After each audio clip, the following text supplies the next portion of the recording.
गौतमपुर जिसका नाम था, वहाँ हुए थे। मैं भजनोपदेश करता था उन दिनों में, आप महोपदेशक थे। 2 दिन साथ साथ रहने का हमें अवसर मिला। इनके जीवन से, इनकी चर्या से बहुत प्रभावित हुआ। मुझे कई विद्वान मिले, किसी ने भी ये नहीं पूछा कि तुम सत्य बोलते हो कि नहीं। स्वामी सतपथ जी ने मुझे पूछा कि तुम सत्य बोलते हो कि नहीं। मैंने कहा ये विचित्र आदमी है, मैं झूठ बोलूँ सत्य बोले ने क्या लेना देना।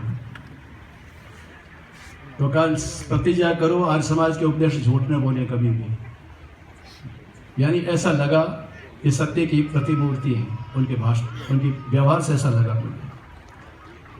2 दिन तक रहे।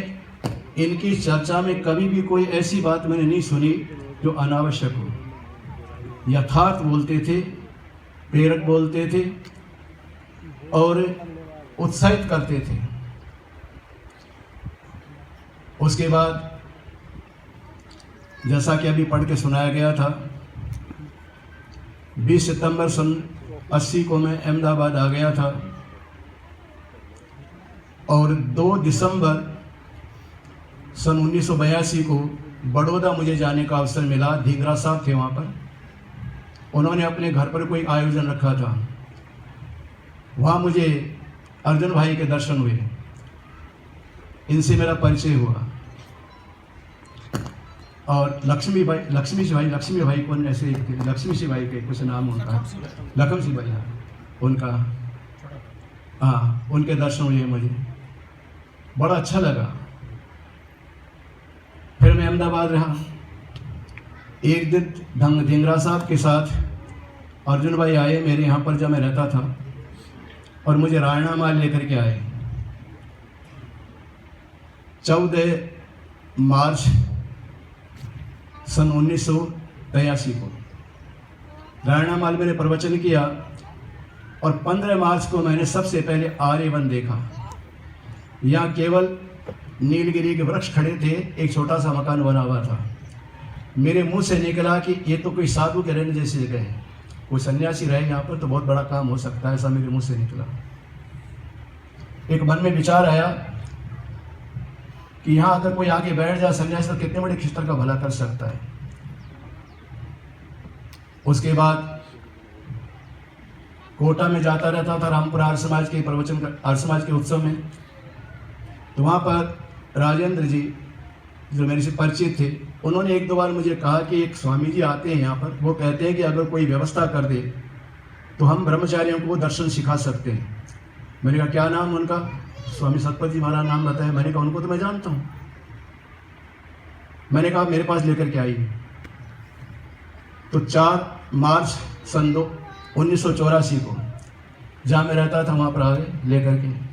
स्वामी जी के साथ बैठकर मैंने बातचीत की, पहले याद दिलाया। मैंने कहा कितना मैं मिले थे? उन्होंने कहा हाँ, स्वामी जी की स्मृति बहुत अच्छी है। आज बोल रहे हैं स्मृति बहुत अच्छी थी इनकी। इस उम्र के अंदर भी लोगों की स्मृति चली जाती है।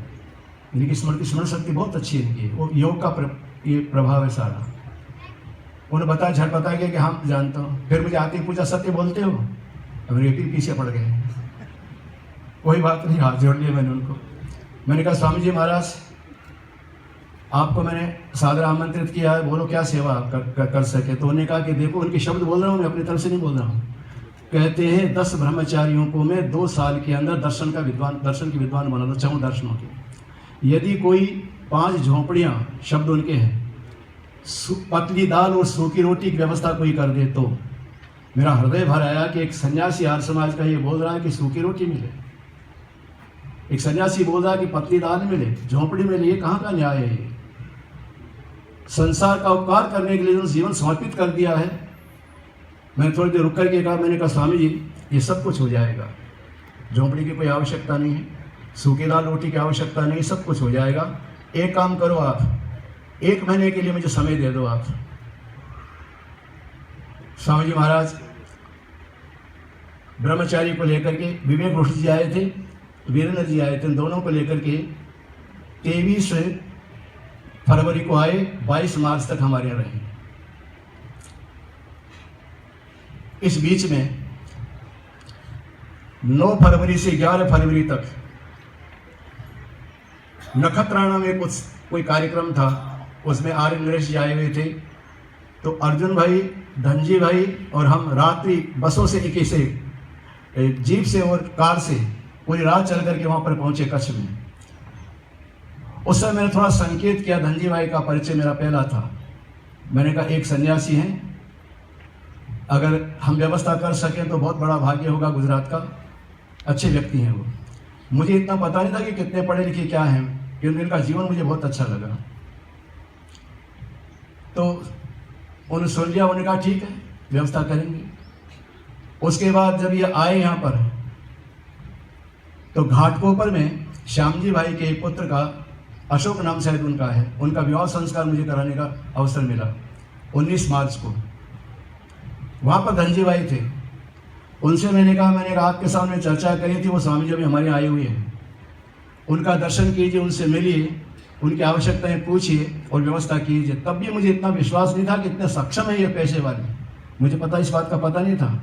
ऐसा पता होता तो मैं ऐसे डर क्यों बोलता, एकदम कह देता ये करो व्यवस्था।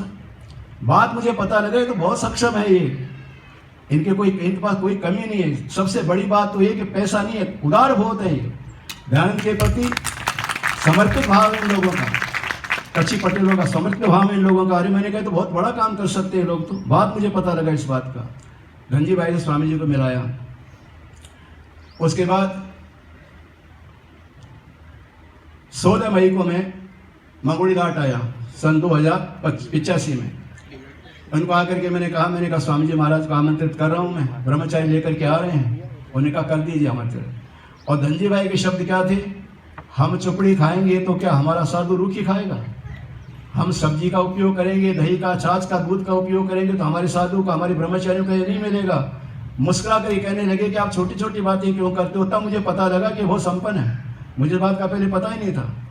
आज के ज़माने में कौन ऐसा करता है, रोज का काम है। 2 साल की बात थी सारी की सारी, 2 दिन में घबरा जाता है व्यक्ति। मैं बहुत भावघोर हो गया। यहाँ पर स्वामी जी को मैंने सूचना दी, मैंने कहा ब्रह्मचारी लेकर के आ जाइए।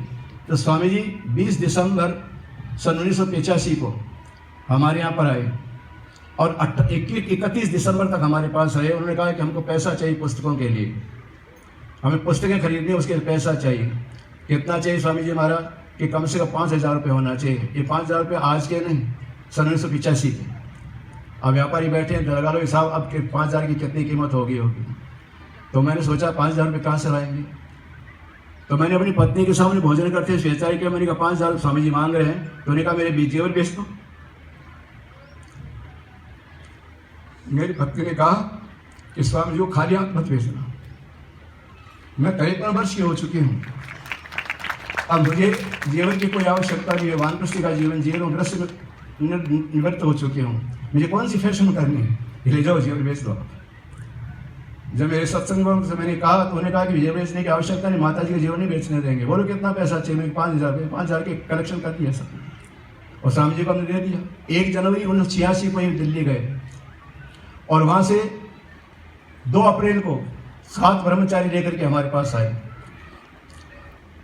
हमारे यहाँ ठहरे, सब व्यवस्था हुई इनकी। स्वामी जी बार बार कहते रहे आएंगे, भोजन का प्रबंध क्या होगा। मैंने स्वामी जी हो जाएगा, पहले आपको खिलाएंगे बाद हम खाएंगे।